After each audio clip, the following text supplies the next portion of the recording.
Hello and welcome to Northeast PSC.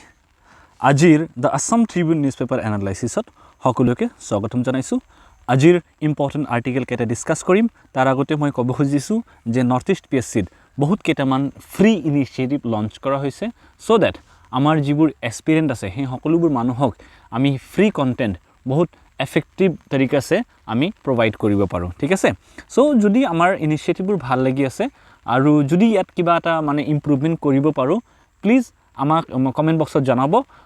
So that we can improve so প্ৰথম যেটো article আছিল article নহয় এটা মানে ফটো আছিল a sparrow sitting on a tree branch in Guwahati so why is this important because March 20 আজিৰ দিনটো যে আছে আজিৰ দিনটো আন্তঃৰাষ্ট্ৰীয় পৰ্যায়ত আমি কি দেখা পাও ওয়াৰ্ল্ড স্প্যাৰো ডে হিচাপে সেলিব্ৰেট কৰা হয় তো এইটো আমি অকনমান জানিবলৈ চেষ্টা কৰিম যে ওয়াৰ্ল্ড স্প্যাৰো ডে কি হয় so every year on 20th March world sparrow day is celebrated okay yat ki dekha pao the nature forever society of India and the ecosys action foundation of France ei duota mili hena ekeloge ei world sparrow day tour jitu idea hetu mane introduce korisile thik ase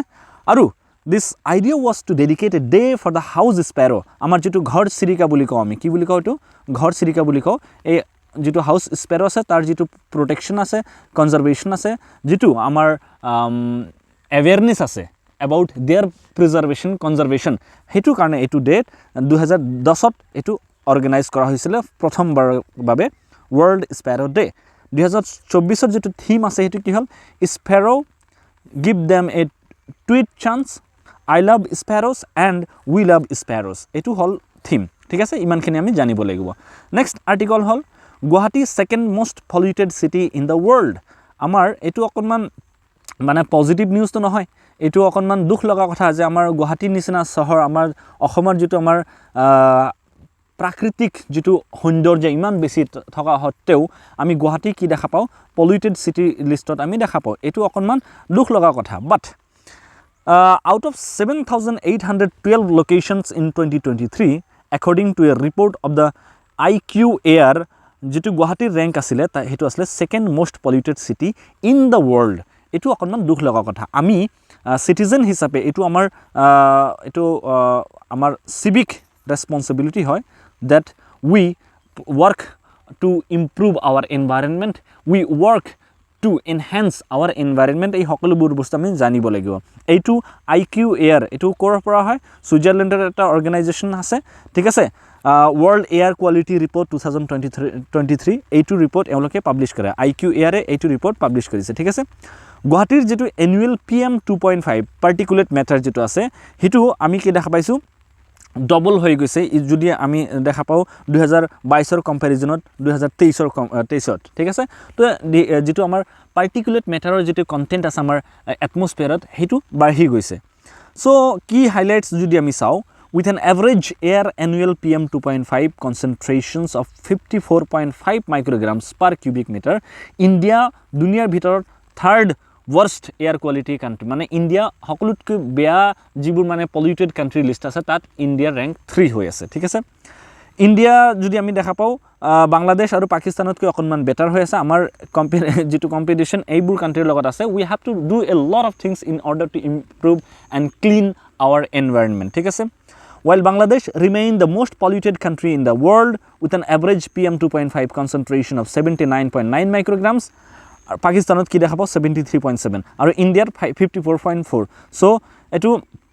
Pakistan, then Bangladesh, then India. So it also identified Delhi as the most polluted capital city in the world. Jitu amar capital city kotha kau যেটো মানে রাজনীতি রাজধানী আছে দেশৰ ৰাজধানী আছে সেই সকলোবোৰ ৰ্যাঙ্কত Delhi is the most polluted city in the world হেতু আমি জানো ঠিক আছে ইমানখিনি আমি জানিব লাগিব next United Nation weather agency issues red alert on climate change আমাৰ যেটো ক্লাইমেট চেঞ্জ আমি দৈনিকে এটলিষ্ট এটা আৰ্টিকেল ক্লাইমেট চেঞ্জৰ লগত জড়িত আৰ্টিকেল আমি দেখা পাও সো ক্লাইমেট চেঞ্জ ইমান তেজ গতিত ইমান দৃঢ় গতিত মানে আগবাঢ়ি আছে চেঞ্জ হৈ আছে যে আমি ৰেড এলাৰ্ট আমাৰ বহুত মানে এমাৰ্জেঞ্চি সিচুৱেশ্যন আহি গৈছে য'ত আমি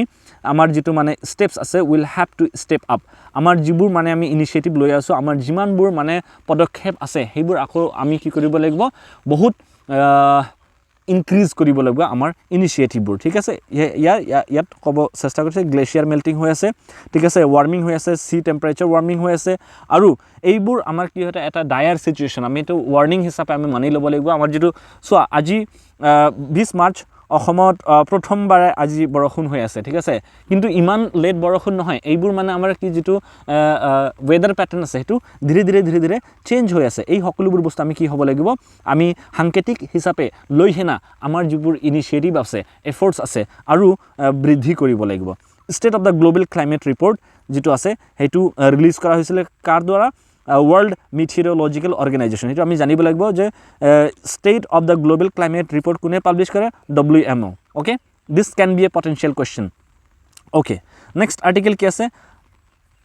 Assam Lords Unnati 2024 scheme উন্নতি স্কিম কি হয় এটো অকমান আমি জানিবলৈ চেষ্টা কৰিম ইয়াৰ যেটো মানে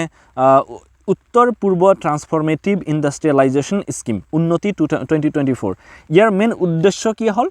revolutionize the industrial landscape of northeast আমাৰ নৰ্থইষ্টৰ যেটো ইন্ডাষ্ট্ৰিয়েল সেক্টৰ আছে ঠিক আছে ঔদ্যোগিক যেটো আমাৰ পৰিবেশ আছে হেতু আমি মানে মোৰ কম্পিটিটিভ কৰিব লাগিব ঠিক আছে আমাৰ ইয়াত নৰ্থইষ্টত আমি ভাল বা ডাঙৰ ইন্ডাষ্ট্ৰিবোৰ দেখা নাপাও হেতু আমি ইমপ্ৰুভ কৰিব লাগিব ushering a new era of progress and opportunity ঠিক আছে বিকাশ আৰু যেটো আমাৰ যেটো অপৰচুনিটিৰ কথা কয় হেতু আমাৰ ইনক্ৰিজ কৰিব লাগিব by focusing on fostering conducive environment for manufacturing innovation services and entrepreneurship এই সকলোবোৰ বস্তু উন্নতিত কোৱা হৈছে সো ইউনিয়ন কেবিনেটৰ কথা যদি কওঁ তেওঁলোকে এটো এপ্ৰুভ কৰিছে 2024 যেটো উন্নতি স্কিম আছে উত্তৰ পূৰ্ব ট্ৰান্সফৰমেটিভ ইন্ডাষ্ট্ৰিয়েলাইজেশন স্কিম ঠিক আছে আমাৰ যেটো নৰ্থ ইষ্ট ৰিজন আছে তাত যেটো ঔদ্যোগিক যেটো আমাৰ গ্ৰোথ আছে বিকাশ আছে হেতু এনশিওৰ কৰিব কাৰণে It is aimed at developing industries and generating employment in Northeast. Northeastot ami industry establishment koribo lagibo aru jibur employment opportunities ase hetu ami create koribo lagibo. We need to create employment opportunities. It focuses on attracting new investments, nurturing existing ones, and promoting industries like renewable energy and EV charging stations while restricting environmentally harmful sectors. Jibur electronic vehicles ase, notun sector jibur mane innovation hoise ei hokolubu bostu ami yat Northeastot ami ki koribo lagibo promote koribo lagibo. Aru jibur harmful sector ase, jibur mane jitu industries ase, jibur mane amar environmental uporot impact negative hoy, heibur ami ki koribo lagibo discard koribo lagibo. Implementation strategy jodi ami kotha katu Department of Promotion of Industry and Internal Trade DPIIT etu implement koribo unnoti scheme bas iman khini ami janibo lagibo etu article porhibo karone thike ase but etu yat iman khini besi information nai you can join our Telegram channel and you can access this PDF and read from there okay Moving to the next article, India's per capita fish consumption jumps 81%. Mane amar mane amar Bharator jibur manohe jibur fish consumption jetu mane yese style ase hetu barhi goise 81% more people like this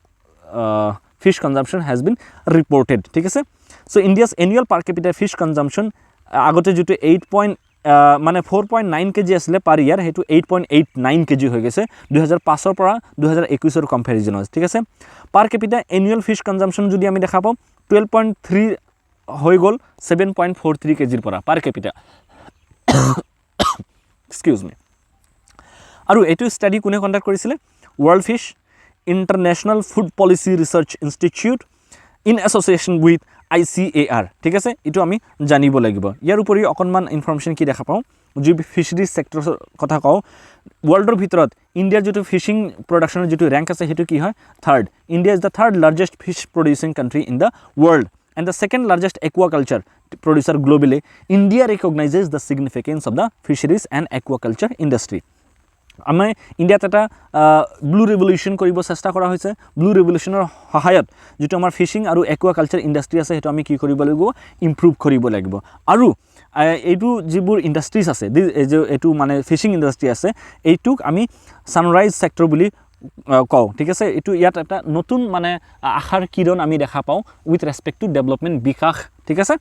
so in the recent past Indian fisheries has witnessed a paradigm shift from marine dominated fisheries to inland fisheries আমি কি দেখা পাইছোঁ Indian যিটো fisheries আছে marine মানে হ'ল যিটো আমি সিৰ পৰা যিটো আমি ফিশিং কৰোঁ ঠিক আছে ইনলেণ্ড হ'ল যিটো আমাৰ উইদিন কাণ্ট্ৰি যিটো মানে ৰিভাৰ বা ফ্ৰেছ ৱাটাৰ ফিছ কাল্টিভেশ্যনৰ কথা কওঁ তো আমাৰ ফ্ৰেছ ৱাটাৰৰ যিটো কাল্টিভেশ্যন বহুত বৃদ্ধি হৈ আছে ঠিক আছে আৰু the fish production reached an all-time high of 16.25 million metric ton during 21-22 which is a big deal ইয়াত 57,000 crore rupees মানে ইয়াত business হৈছে from fishing sector is a very big sector it contributes a lot to Indian economy যদি আমি দেখা পাওঁ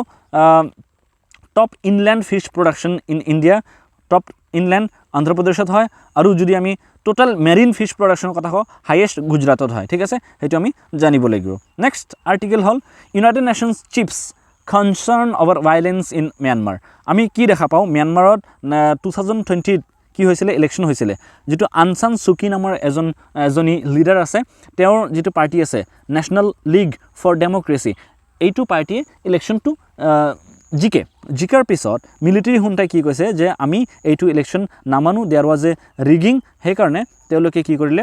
2021 ফেব্ৰুৱাৰী মাহত তেওঁলোকে মিলিটাৰী ৰুল ষ্টাৰ্ট কৰি দিলে যেতিয়াৰ পৰা মিলিটাৰী ৰুল ষ্টাৰ্ট হৈছে তেতিয়াৰ পৰা যেটো মানে হিউম্যান ৰাইটস ভায়োলেশনৰ যেটো মানে এলিগেশন আহিছে বহুত বেছি ঠিক আছে এটা